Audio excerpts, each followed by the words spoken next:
Hey all, it's Nim, or Nimcree if you're feeling professional, and welcome to the video. Now today we're going to be shining a light on the trust system. It's a new system that's going to be implemented in Shadowbringers. Shadowbringers, of course, for those who don't know, is the new expansion for Final Fantasy XIV, and it comes out for early access on the 28th of June, and for regular purchase on the 2nd of July. Now, before we get started, I do want to mention I stream on Twitch, which you can see up there on the screen now. I won't bother reading that. The article on the screen right now was from Nova Crystal, so there'll be a link in the description for that. Thank you to them. I think they did a really good job summarizing what was a part of a 3.5-hour live letter. So, without further ado, let's get into it. In any MMO, you have a party. You've got your, a couple of people between, I've seen some as high as 6, some as low as 4. And you have, you've got your damage dealers, your stabbity stab stab, or your bangity bang bang, or hey look, you're on fire. Your tanks, which can be accurately represented and recreated, such as such, like bash, bash. Okay, and then of course your heals were like, buck up, you can do it, you can live. Take some leaves, take some light, take unexpected visual effects, but you'll live. And then if you're real spicy, you got support classes, which kind of smooth out the rough edges. They'd be like, hey guys, listen, I know that we got to kill the dungeon boss, but buffs, debuffs, also food. I like support classes, and sad I wish more MMOs included them. The problem is they're usually, after you gear, you usually put them down for another DPS. Because you're like, what do I need support for? We can just burn it down with extra DPS. Anyways. So what'll happen is, as you level, you'll have to go through dungeons, and in Final Fantasy XIV, you have to play through the story. You can't just out-level something and get to the end. You have to play through the story. The trust system will allow you to challenge main scenario dungeons with allied NPCs, fight alongside NPCs to progress through dungeons solo. Fill the role of your choice in party, either tank, heals, DPS, and then select trust NPCs to fill other roles. So, this means that, you may not necessarily have to play with other people, at least for the main scenario dungeons. Now, they say that specifically because there's going to be some things that you have to unlock, that you'll have to play with other players, but that can at least get you to the end of the story. And it's important because as you level up, especially right at launch, you're going to have people that are just, grind. Hey, look, new content. All right, I grab my drink. All right, and we're... Okay, we're doing it. We got it. And while some people may level as a tank, yes, and some people may level as heals, and some people are definitely going to level as DPS, what you can do is you can run into these backlogs where it's like, oh, there's a dungeon at 73. Okay, well, one of your free company mates is a healer and did it, and you're like, oh, man, I got to queue up for this. I've got a 40-minute queue. Hey, healer, can you help? Well, I just did it. I don't need to. I'm doing my own journey. But what about tanks? So it can help kind of, like I said, smooth out those rough edges. A variety of NPC allies will have specialized AI and unique actions. Now, you won't be directly commanding the trust NPCs yourself. They'll react differently to different situations, and you'll have unique dialogue and banter. I like banter. I like the bants. I want them to have as much fun as possible. It's one of my favorite things about this game called Overwatch, where the characters would sometimes talk to each other unprompted, and I really enjoyed that because it would drop a little bit of lore about the game. And of course, not being able to directly control them does take some burden off the player. Playing with other players will remain a more effective strategy than using trust NPCs. Roughly speaking, using them, you can expect a dungeon to last 30 minutes if you do not wipe. If you, the player, are incapacitated, you will restart the dungeon. Okay, that makes sense. Because you can't have the computer fight the computer for you. You can have them help. You can have them smooth out the rough edges, shorten the queue times, get people in there, get people engaged, get people to the end of the game, get people to the grinding, get people to stuff. I get it. I like it. That's aces for me. And, of course, when they say incapacitated and restarting the dungeon, I don't think they mean the whole dungeon. Like, oh, guess what? You get to do the first, second, and third boss again because you died on the fourth boss. I think they're more like, okay. We're gonna keep knocking that out. You're just gonna come back, take the shortcut. It's like it is now. If we wipe, we technically restart the dungeon. You will see trust NPCs standing outside the entrance to a dungeon, which signifies they're ready to join you. When you approach and talk to them, a menu will be called to set up a trust party. This can also be accessed from the trust section in the duty menu. Okay, that makes sense. Pretty simple. Hey, I want to see this. I want to set this up. I want to go. Boom. Now, I wonder if you'll actually have to travel to the entrance more than once to do a trust party. The roster of characters you see on the trust menu will vary depending on how far you progress the story. Makes sense, because as you advance the story, you're going to find out more plot points, more things, and because this is a new system, once they kind of tweak, get it a little bit more balanced, I'll say, because obviously that first pull is I think is either going to be way overtuned or way undertuned. They'll bring it in balance, first patch or so, and then you can expand onto it. Minfilia's job title is the Oracle of Light, despite wielding daggers like a rogue. Hey, listen, I don't know what the Oracle of Light does.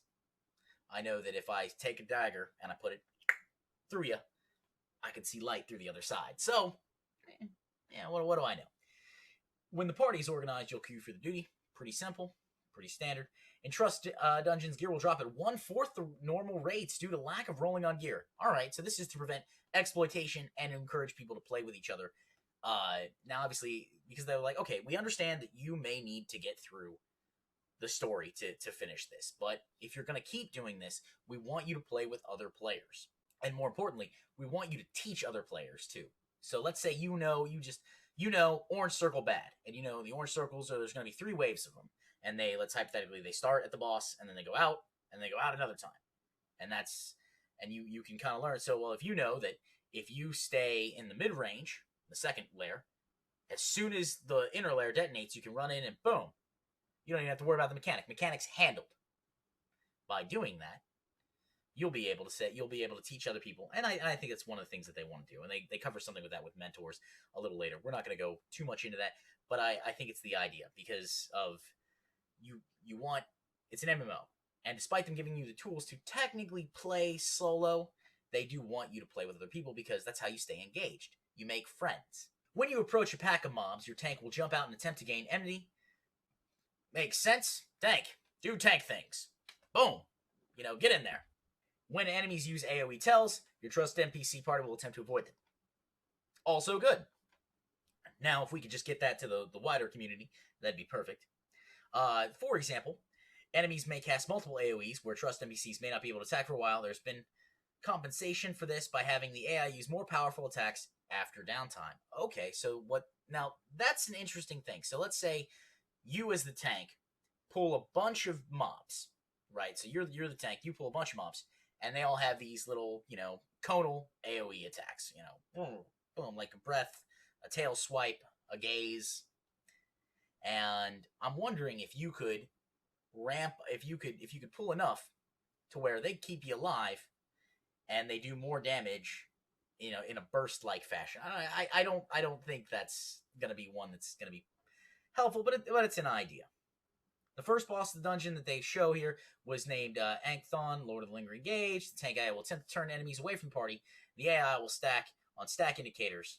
The team wanted to make encounters based on the places you're in, which result in a large variety of environments. AI will differ based on the personality of your trust. Minfilia will hesitate and let you use Limit Break, while Alice will use Limit Break when it's available. And that makes sense. Minfilia is more of she was a leader, but it doesn't mean she empowers people to do things. And Alice is obviously very pugnacious and is like, let me in there, let me fight, as opposed to Alphino, who was always very deliberate thinking about stuff. So that was a brief overview on the trust system, at least text-wise. So now let's go into a little bit here. Let's turn that off. Boom. And this video is brought to you by Gamer Escape. So let's take a look here. And we are going to see what happens. Put on the old headphones. And so we can see this. It looks like the player character is the machinist. And then we've got Thancred, Alphino, and Alice. So Thancred's our tank. Here we go. There. Oh, and then Minfilia. All right. My strength is yours. It's like they're moving around there. My strength is yours. My turn. Cool. Okay, so they're selecting things.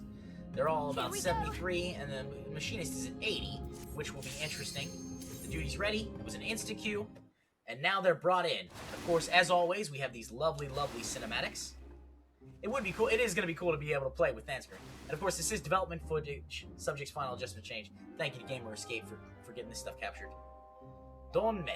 Now, I don't know that we're going to watch all of this, but we will, of course, take a look. And while we're doing this, why not? I was going to give it a like. I'll give it a like when I sign in on when I go to upload this video. because I'm not gonna, I'm not gonna use your footage and say thank you without liking it, or without not liking it.